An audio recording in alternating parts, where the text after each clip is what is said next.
Biometrics refers to any identifiers unique to an individual. If your company is thinking about using employee fingerprints, retinas, or facial recognition in its HR department or anywhere else, understand the biometric privacy laws in your state.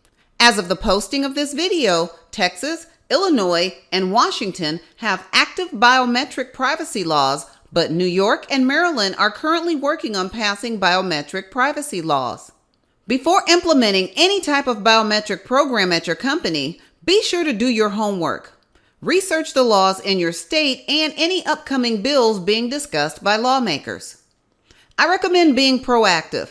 Even if there is not a biometric law in your state, I suggest that your company inform employees in writing that biometric information or identifiers are going to be collected and stored. Let your employees know the specific reason for collecting the biometric information. How long will your company keep and use this information? Finally, obtain a written release from each employee.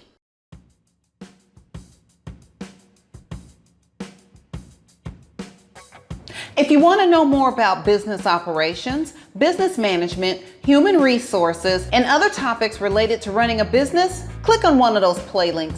Click on one of these Click on the playlist. One eternity later. Click on one of these playlists. Thanks for watching. And don't forget to subscribe.